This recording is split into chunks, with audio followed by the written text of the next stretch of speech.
अस्सलाम वालेकुम जी, क्या हाल है? ठीक है, खैर कैसे हैं? आज जो मेरी वीडियो है ये एक थोड़ी सी मुख्तलिफ वीडियो है ये वाली। ये वीडियो इसलिए मैंने बनाई है कि मेरे जो बड़े जो अच्छे चाहने वाले जो लोग हैं मुझसे एक क्वेश्चन करते हैं, सवाल पूछते हैं कि आप भाई आप चैम्बर ऑफ कॉमर्स में आए कैसे? आप चैम्बर ऑफ कॉमर्स में आने का तरीकाकार क्या है? तो आज इनको मैं चैम्बर ऑफ कॉमर्स में आने का तरीकाकार बताऊँगा। मैं हुआ यूँ था कि आज से तकरीबन जो है ना 13-14 साल पहले मुझे नहीं पता, मैं इसी तरह किसी सेमिनार में चैम्बर ऑफ कॉमर्स में गया और मुझे ये भी नहीं था पता कि वहाँ पे हमारी लीडरशिप बैठी हुई है, बहुत सारे लोग बैठे हुए हैं। तो ऐसे ही मैंने सेमिनार के आखिर में कुछ सवाल किए, क्वेश्चन किए और जवाब आया और फिर मैं चला आया, मुझे नहीं पता बिल्कुल। कुछ ही दिनों के बाद जो है ना मुझे एक फ़ोन कॉल आई और मेरे बड़े अच्छे दोस्त भी हैं, मेंटोर भी हैं मेरे वो, और ज़फ़र जाफ़री साहब, एमएच जाफ़री वाले जो हैं, उनका फ़ोन आया कि फ़ैज़ान आप इलेक्शन में आना चाह रहे हो? और मैंने कहा यार मैं कैसे आ सकता हूँ, मुझे अपनी गली में कोई नहीं जानता, मुझे अपने मोहल्ले में कोई नहीं जाता, काम और घर से जो ना काम, यही मेरे ये सारा कुछ था मेरा। और जो मेरे हल्का था मेरे दोस्तों का वो सिर्फ कारीगर थे, जो मेरी फैक्ट्री में जो चंद एक जो लोग काम करते थे बस वही मेरे दोस्त थे। तो मुझे नहीं समझ आई कि कैसे मैं ये सारा करूँगा।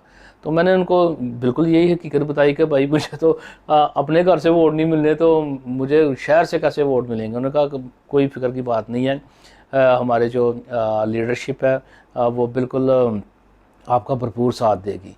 यकीन करें, मैं एक गली बल्ले में रहने वाला आम इंसान, एक नहायत ही छोटे लेवल से जो है ना मैं एक्सपोर्ट करता हुआ ऊपर आया हूँ मैं, और मुझे कोई नहीं जानता, मुझे कोई इंडस्ट्री में लोग नहीं पहचानते थे। और मुझे इस तरह से जो ना चैम्बर ऑफ कॉमर्स में लाया गया।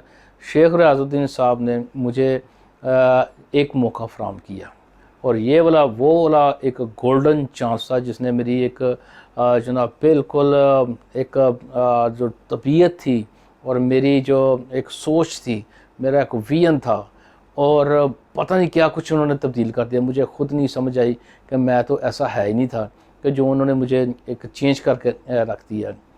शेख रियाजुद्दीन साहब एक ऐसे इंसान हैं कि जिन्होंने सारी उम्र ख़ुद कोई चैम्बर ऑफ कॉमर्स से या किसी भी इदारे से, किसी भी एसोसिएशन से, बड़ी बड़ी एसोसिएशंस जो है ना पाकिस्तान की, उनको वो जानती है, पहचानती है, कभी उन्होंने अपने लिए कुछ भी नहीं मांगा। और अगर किसी को बनवाया तो उसी को बनवा के दिया, उसी को प्रेसिडेंट बना दिया, उसी को वाइस प्रेसिडेंट बना दिया। तो मेरे साथ भी उन्होंने ऐसा किया। तो उन्होंने कहा कि भाई आए इलेक्शन में। मैंने कहा कि सर मुझे तो पता ही नहीं है इलेक्शन होता क्या, कैसे करें, को कुछ नहीं होता, आ जाओ। यकीन करें कि जितने भी वोट पड़े मुझे नहीं वोट पड़े, क्योंकि मुझे तो कोई जानता ही नहीं था कोई। ये सब के सब जो वोट थे, एक्चुअल वोट थे ना, वो शेख साहब के थे, वो शेख रियाजुद्दीन साहब के थे। और उनकी शफ़क़त, उनकी मेहरबानी, और इतने बड़े वो लोग हैं, वो इतनी बड़ी उनकी विज़न है, उनकी सोच बड़ी है कि उन्होंने मुझ जैसे एक आम इंसान को चैम्बर ऑफ कॉमर्स में ला के खड़ा कर दिया, जिसको बोलने का पता नहीं है, जिसको बात करने का पता नहीं है, जिसको खड़े होने का पता नहीं है, और जो 10 आदमियों में खड़ा नहीं हो सकता। और मेरी उन्होंने तलाश खराश कुछ इस तरह से की कि इन्हीं चंद सालों में, जो 12-13-14 साल जो अब गुज़र चुके हैं, तो मैं एसएमईज़ को ट्रेनिंग देने लग पड़ा मैं। और अब तक मैंने हज़ारों एसएमईज़, हज़ारों जो स्टूडेंट्स जो ना मैंने तैयार किए। और अपने इसी दौर में जो है ना मैंने कुछ इस तरह की सक्सेस स्टोरी भी बनाई।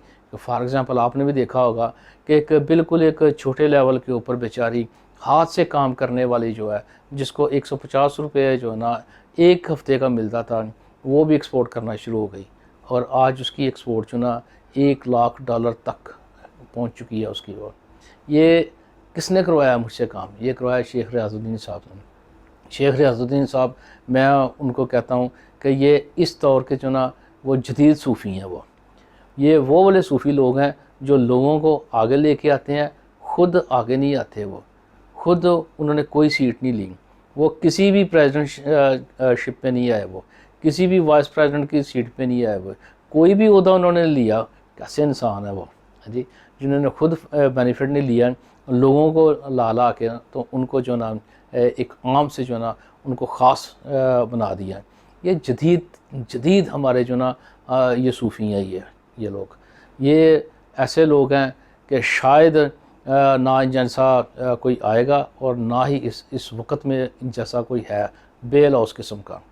मेरी ज़ात जो है ना, इसमें बहुत सारी गलतियाँ हैं, मुझसे बहुत सारी गलतियाँ हुई, मुझसे बहुत सारी कोताहियाँ हुई, लेकिन शेख रियाज साहब मेरी लीडरशिप जो है ना, उन्होंने मुझे एक ऐसे तरीके से समझाया, एक ऐसे तरीके से जो ना मुझे मंज़िल दिखाई कि यकीन करें कि मैं खुद सोच नहीं सकता कि मैं क्या वाकई मैं भी इस तरह हो सकता था मैं। तो ये सारी मेहरबानी जो है ना हमारे शेख रियाजुद्दीन साहब की है, उनकी लीडरशिप की है, डॉक्टर असलम साहब की है, डॉक्टर नुमान साहब ने बहुत साथ दिया मेरा, दे भी रहे हैं वो। मियाँ खलील साहब को मैं कैसे जो ना नहीं भूल सकता हूँ मैं। बिल्कुल ये वो लोग हैं कि जो एक लीडर बनाते हैं, ये ख़ुद लीडर हैं लेकिन ये लीडर बनाते हैं। और इन्होंने इतने लीडर बनाए हैं, इतनी इंडस्ट्री में लोगों को लीडर बनाया है कि पूरे पाकिस्तान में एक मिसाल है। पूरे पाकिस्तान की चैम्बर ऑफ कॉमर्स, पूरे पाकिस्तान की एसोसिएशंस को आप ला के खड़ा कर दें, उसमें आपको सियालकोट चैम्बर ऑफ कॉमर्स अलग थलग नज़र आएगी। वो क्यों? ये इन्हीं की मेहरबानी है। हर साल एक नया इलेक्शन कराना कोई खाला जी का घर नहीं है। हर साल एक नया कामयाब तरीन प्रेसिडेंट लेके आना कोई आम बात नहीं है। हर साल वाइस प्रेसिडेंट और वो वाले वाइस प्रेसिडेंट्स जो परफॉर्म करें वो लेके आना ये आम बात नहीं है। यहाँ पर तो 5 साल की जो गवर्नमेंट है वो नहीं चलती, तो ये 1 साल की गवर्नमेंट ऐसे चलाते हैं और ये इन्हीं का कमाल है। ये अल्लाह ताला इनको ज़िंदगी दे, तंदुरुस्ती दे, सेहत दे। ये वो लोग हैं जो लीडर्स बनाते हैं और ये ग्रेट लोग हैं, और ये वो लोग हैं जो आने वाले वक्तों में भी ज़िंदा रहेंगे। ये आने वाले 100 साल में भी ये लोग ज़िंदा रहेंगे। तो हमें याद रखिएगा। Thank you. अल्लाह हाफ़िज़।